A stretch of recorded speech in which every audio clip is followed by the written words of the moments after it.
here's what you need to know when you go to the drug testing lab to submit for a drug test. First, they're going to give you a cup. In this cup, they're going to pull out 2 bottles. We'll talk about the bottles here in just a second. Once you are given the cup, they will tell you exactly how far you need to give the specimen for.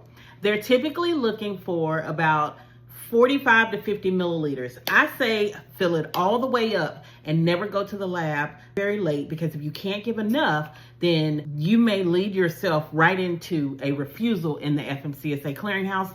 Save that for another video. All right, once you fill up the specimen and give 50 milliliters, the first thing they're gonna do is they're gonna look at this temperature strip. If your temperature is off, either too cold or too hot, they're gonna immediately say, hey, are you alive? Is there a problem? They're gonna let you know that, hey, there's something wrong with your specimen. You're going to have to submit to and provide another specimen. Wait here and give us another specimen.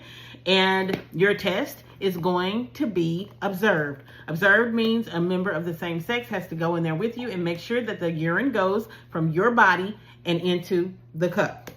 Now, let's say you gave enough. Once you give enough, they're gonna pour 30 milliliters into what they call bottle A, and they're gonna pour 15 milliliters into what they call bottle B. So you got these 2 bottles, and they both have a specimen. They're gonna put tape, they're gonna put the label here. You're gonna have to initial and date label 1 for bottle A, and then they're gonna put another label on for bottle B. You will have to initial and label. What I want you to do to ensure that you do not have any issues with your drug testing specimen, the specimen is going to go in the front pocket.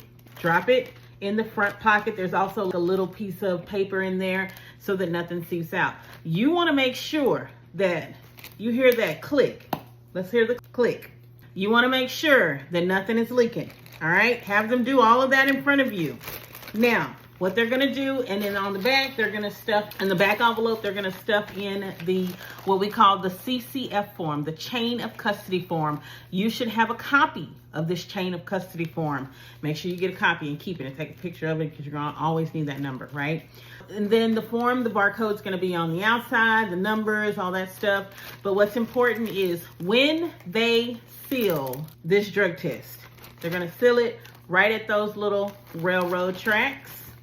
Make sure it's nice and sealed. This is what I want you to do. I want you to tell them, if they don't do it, hey, I need you to flip that specimen upside down and shake it around. Because if your bag goes into the FedEx bag or the UPS bag or wherever they deliver it to with all the others, and somebody's wasn't closed and it flips out, guess what?